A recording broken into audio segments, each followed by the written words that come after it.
To quickly talk to you guys about my breastfeeding journey. I'm going to show you the freezer stuff, and then I'll get into everything else later because I got to get this stuff back in the freezer. But I had posted in a previous video that I am a undersupplier for breastfeeding. Each time I pump, I get about 2 ounces, maybe less, maybe a little bit more, depending on how much I've rested, the day, all of that.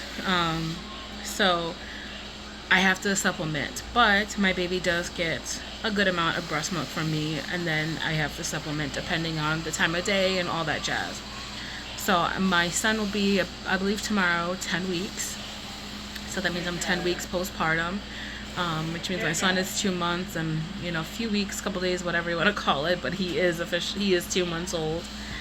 And I am very proud of my breastfeeding journey. But I'll get into all the other stuff later. I just wanted to quickly show you guys what I've pumped so far and what I've been doing and all that jazz.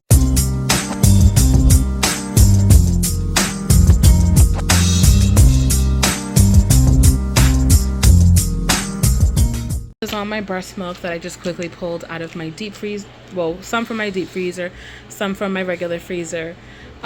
So when I started off, this is my colostrum from when my milk was going from like the sticky colostrum to your body transitioning into breast milk, like what your baby eats. So I started off, these, and no lie, is what I started off with pumping each session. Then I decided, okay, I want to start storing stuff and freezing things. And I always wanted to make sure that I always had some colostrum stored. So this is what I started off with. This is the first one. This is why it's the darkest out of all of these. This is dark. This is dark. And then my milk started to come in. And so I got this, and it was still kind of dark, not white yet. So I still put these in the colostrum category. And when my kids get sick, or I'm going to research what, like when's the best time to feed your baby colostrum if you have some stored. But I always just kind of wanted to make sure I had some stored. So this is a week postpartum. It took a while for my milk to really come in. And then this is all of July's pumping. I have to label. I don't know how many ounces in total is in this bag. I was just storing and then filling bags up and deep freezing. So this is what I have from all of July. And then I got the COVID. So I learned that when you're sick or have a cold or have symptoms of some sort, when you pump that, you should label it, because then you can pull that exact milk out for a rainy day, or when you're weaning your child off of breast milk and they're still on milk, you can feed this to them. So I'm going to pump and store as long as my body lets me, as long as I'm able, which I should hurry up and get this into the freezer. But yeah, this is what I pumped. So I have one from just fever, stuffy nose, another one fever, stuffy nose, and then I just bagged one in here that was just stuffy nose and a cough. And then I have one in the regular freezer that I just pumped. I am at the end of COVID, but I still have a runny nose, but that's about it. So I just put runny nose on that, and I'm going to store it in this bag and put it to the deep freezer. And then this is what I pumped in the last 2 days. This is all that I pumped, and then I have one that's in the freezer that I have to add to this. So this, actually no, let me take that back. This was from last week, maybe about Wednesday before I started getting sick with COVID. So this is Wednesday's milk that I pumped, and then I started pumping this when I got sick with COVID, and then I have one in the freezer. So this is all going in the deep freezer. I'm gonna put this back in the regular freezer to add to this, and then but everything else is going into the deep freezer. Then once I put this the other one in here, that will go in the deep freezer as well. So that is all my breast milk that I have pumped. I've pumped more than that since baby's been born, but those breast milks I would like fill a bag, or I would fill one of these, and once it was filled I would feed that to the baby. If I can get if I can replace a feed of formula with breast milk, that's what I would do. For the last couple of days, I really wanted to, especially during COVID, I really wanted to pump and store all that away for a rainy day. So I nursed, plus to top it off, baby wouldn't nurse as much when we were in the peak of her COVID with like a high fever. So I just pumped and stored, and then we were just kind of too tired and weak to like warm up the milk at that moment. So I just latched him as often as the baby wanted, but then I just kind of bottle fed him mostly, or whatever I had in my refrigerator is what I would feed him. But majority of the time, like, he nursed and he had gotten formula. And then towards like the brink of when our fevers broke, that's when he started latching again, and I was actually getting a lot out. Once my fever started breaking, I was able to nurse him more, and he would actually not need much of a bottle to top him off. So the formula.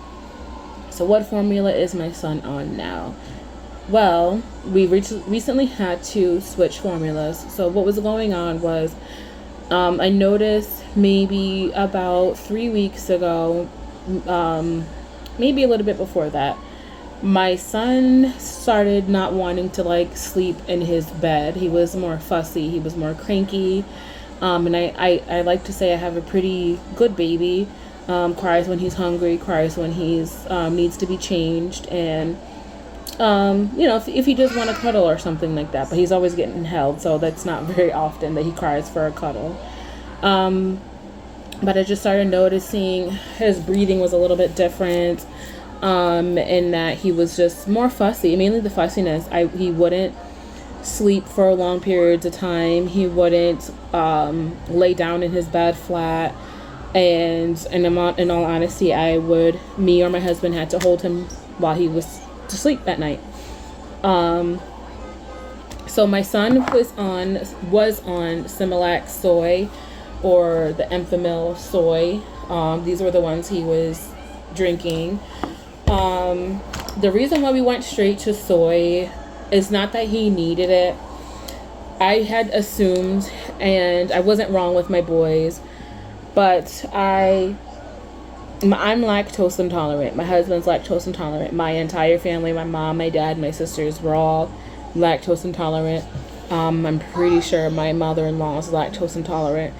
But everyone was lactose intolerant. When I put my twins on regular formula that was milk-based, they would scream, and they were uncomfortable, and it was pretty bad. And we tried like all the samples that was sent to us, the colic, the hypoallergenic, sensitive stomach, like they did not take to any of it. So I had ordered a small can of Similac soy to try, and when we fed it to them, they did amazing. As I got older, they got, by I would say 4 months, between the end of 2.5 and the beginning of around 2.5 months, all through 2.5 months, 3 months, they had some crazy issues with vomiting. They were throwing like entire bottles up. When I say as soon as they were done feeding, almost an entire bottle of milk would come up, and they were losing weight drastically. So what was going on was, we tried to get them into the doctor's office, and they were switching all these different kinds of formulas, and all these crazy side effects were happening. So we went back to the soy, and I just went with my mom instinct, and I fortified their bottles with homemade organic oat cereal, and they did just fine. So they didn't take to the milk. They didn't really take to the soy because of the protein allergy until we thickened it. So flash forward, now this baby, I just automatically assumed he would have the same issue, so we went straight to soy. He did good. for the entire time he was on it up until the last 3 weeks. Fussy, not doing good. And then I noticed once COVID hit, he was even worse. And spitting up, fussy, doesn't take a nap, won't go down, just a lot. So I would say 2 days ago, a couple days ago, I would say Sunday night, my son was just very, very fussy. Nothing was calming him down. Nothing was working. We were using gripe water. We still use the gripe water. I give him a little, and we do add some to his bottle. And then we did the nighttime gripe water, which has like chamomile and lemon balm and stuff in it that helps relax him at night. We still use the gripe water. So we did that, and I just went in search of, because I believe that he has acid reflux, and my kids had it too, so I know all the signs of acid reflux. And I have it, so I know what it's like for me when I have my moments. So I noticed that he had acid reflux, and we decided to go on the hunt to figure out what we can switch him to. They have lots of options, but I was nervous. Mainly my husband was really, really nervous that most of them were milk-based and amino acids. So I decided to pick between the two. Do I want to go with an amino acid, or we found Enfamil fortified cereal. So my husband went out and he picked up this here, which is the Enfamil AR. This formula is a rice thickened formula. It is to help with vomiting, and it helps with colic, and it helps with babies who have acid reflux. I was hesitant because my husband was talking about what happens when babies eat rice, but I'm like, I'm not making the formula myself this time around. I'm not fortifying it, because we did try the oatmeal, but he wasn't taking to it. He was uncomfortable. He was very uncomfortable, so I don't think his body was okay with that. Because I tried to add the oatmeal to this, but I was like, no, it's not really working, so let's try something else. And that's when I landed on this. First night, he did good. He was fussy, but I think he was fussy because we just transitioned him from drinking soy to this here. But then by the second time he had it, he was fine, and he actually slept through the night. Well, I shouldn't say through the night, but he slept down and laid down normally. Like, I didn't have to hold him. I didn't have to rock him and all that. He went down. He went straight to sleep. And after that, by the second day, he was totally fine. Still gave him this. I wanted to wait to an entire day to see how he did on it before we went to the doctors. So I did notice he still at times was uncomfortable, but he wasn't as fussy as he was. So now he is officially on Enfamil AR, Enfamil added rice. The pros helps my baby. He is on an acid reflux medicine. They did say they did approve him being on this, and then they gave him some acid reflux medicine. So he doesn't spit up as much. He still spits up like normal babies do, but just not so much. Then they said it's going to take a couple days for the acid reflux meds to really start working in his system. But this is what he is currently on, and we don't use bottled water anymore. We were using bottled water, but we also thought that maybe was an issue for him. I am debating on putting him on some kind of multivitamin, but again, I do breastfeed, so I'm not too worried about him not getting like the minerals and stuff like that, because we are using the nursery water, which is like, I forgot, it's not filtered water. It's filtered water, but it's distilled water. So that's what we're using on him. So we do buy gallons of distilled water for his bottles, and it was helping things go down smoother. Anything to take off the heaviness and the upsetness that happens on his tummy.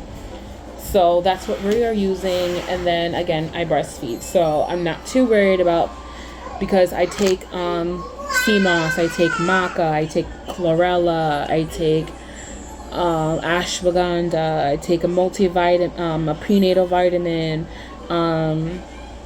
So obviously, like, whatever you eat, your baby gets, because it goes into your breast milk, which is why they talk about smoking and drinking. You know, your breast milk holds a lot, you know. So I'm not too worried about him not getting like the minerals that he needs, because sometimes I do, depending on what I'm cooking, use a little sink water, but not really. I use a lot of like bottled waters, gallon waters when I need to make something big.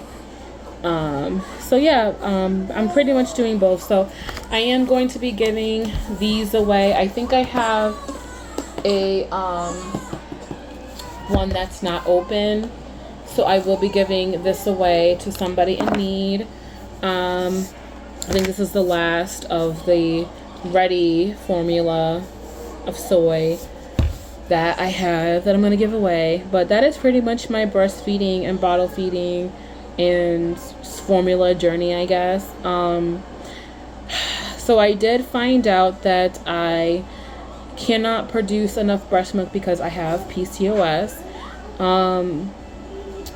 The thing is, I went into this journey accepting what is, because I tell myself like I was determined to exclusively breastfeed. But I also hyped my mind up to tell myself, girl, don't be disappointed if that's not the case.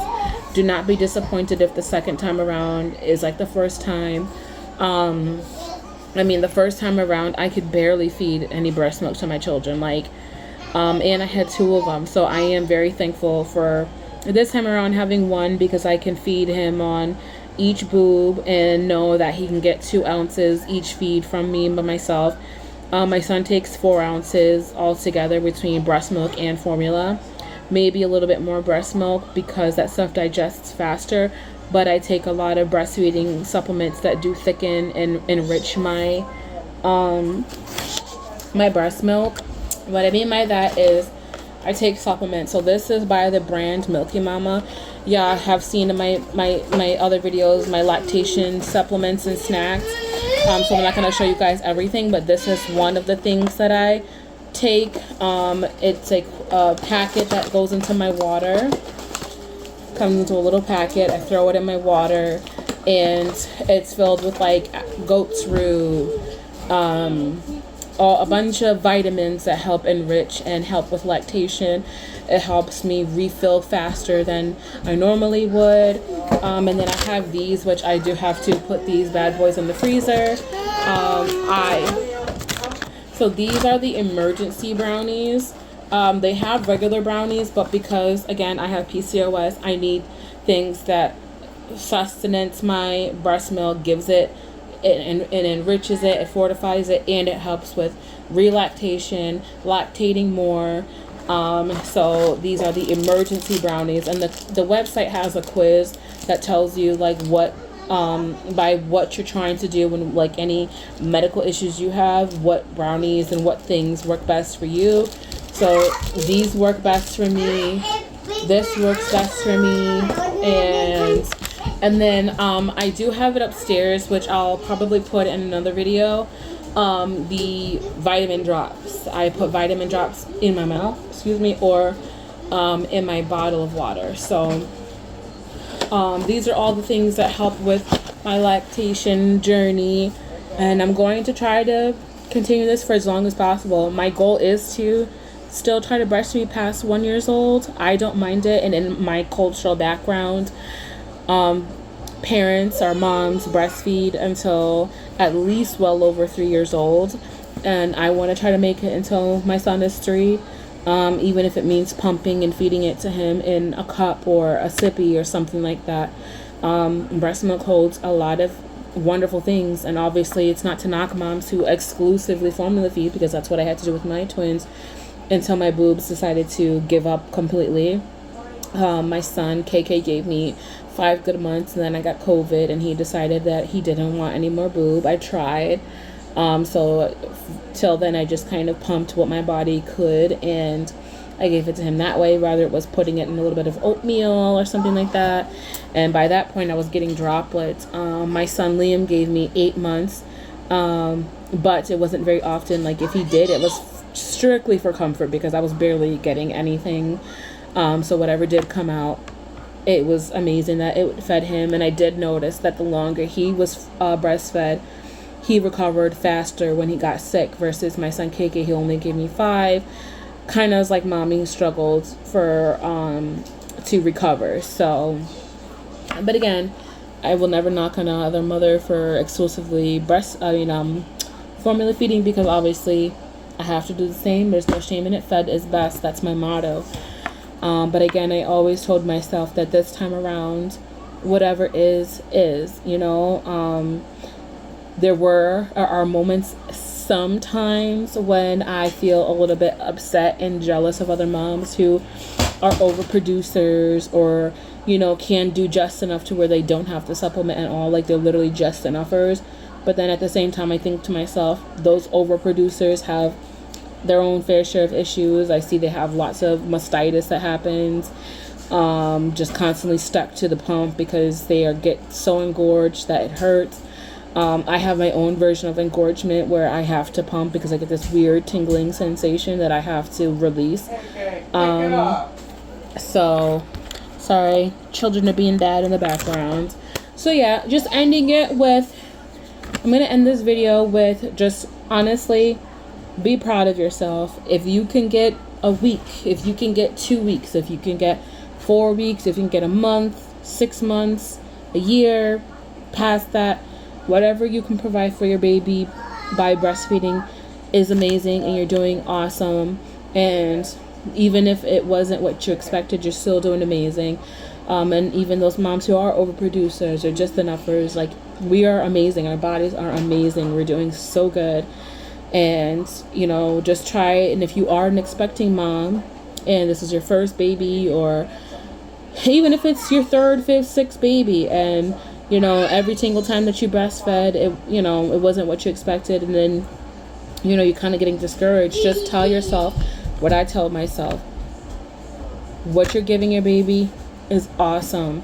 And as long as your baby is happy and healthy and thriving, stick to that, because you are doing amazing. You're doing the best that you can, and I just don't want anyone beating themselves up for what they feel like they couldn't do. So formula fed, it's also okay too. Just do the best you can. I will show you guys in the next video, or maybe after this ending, I will show you guys a picture on the screen of the supplements that I have upstairs that are also by the Milky Mama brand. Oh, before I end this video, hold on one second. I also use this brand, this Munchkin brand. Their lactation stuff is really, really, really good. Like, I eat their cookies. They have regular oatmeal cookies. They have chocolate chip cookies. And then they also have, like, chocolate caramel cookies. They're also really good. I use their snacks as well. When I'm breastfeeding snacks in between while I'm, like, pumping. I started using those because these take a while to come in. So, or this brand. What I like, both of these brands, okay, put it this way. This one's Baker's yeast extract. Okay, put it this way.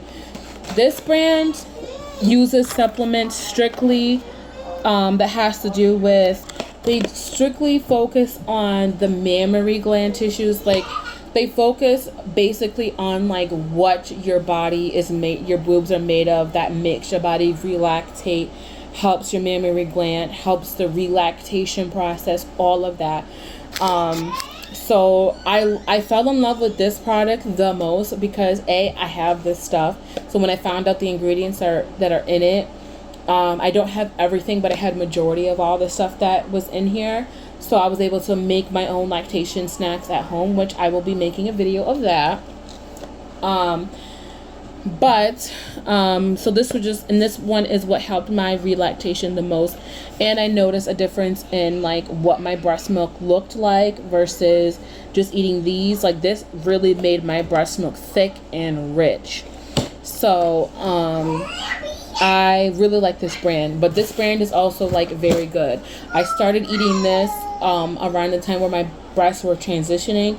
So by the time I got to like the second day of eating these snacks, my milk had really started to come in. And I honestly think that this brand helped boost that because I was getting droplets versus when I first started, I was only getting an ounce, like literally an ounce exactly. I wasn't getting any more than that. Then I switched to this and I started power pumping, and obviously latching your baby is what helps them the best. Pumping. If you cannot latch your baby, pump like crazy to stimulate your breast tissue. So now I get up to 2 ounces of breast milk each pump session, sometimes a little less than that. But from an ounce, don't do it, KK. An ounce to 3 ounces is what I normally get. So I just wanted to make that known. Yeah, but I don't want to make this video too long. It's already 20 minutes right now with this segment. So I just kind of wanted to show you guys my whole breastfeeding journey and like what I'm doing. So I'm very proud of myself. This time around it is different.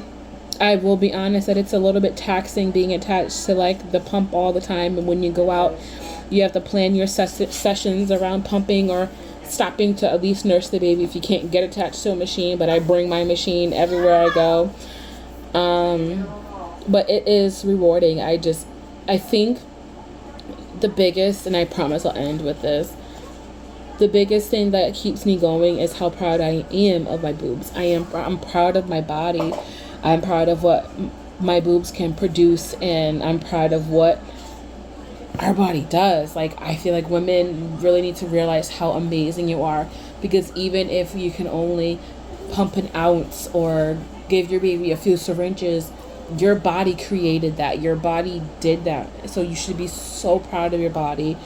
And I will honestly say, like, take those moments, yes, to be upset, because it is sometimes upsetting, and I don't want to pretend and act like I don't have my moments again of like, man, I wish I could just pump it out and pump out a bunch of breast milk. Like, some people are pumping out 6 ounces each session, and you know, I have those moments, but I had those moments more when I was a part of those groups that did have that. So I have recently left a lot of those groups, and I've joined a lot of milk production for low suppliers, breastfeeding moms for low suppliers, increasing my breast milk groups, because obviously those people are in there to increase whatever amount that they feel has slacked or something like that. So surround yourself too with people that are just like the situation you're in, but also just remember that your body is amazing, you're amazing, and you're doing the best you can. So I'm gonna end it here. Thank you guys for watching. If you have any questions, leave it down in the comments below. If you like this video, please give it a thumbs up, and I will see you guys in the next video. Bye. Yeah.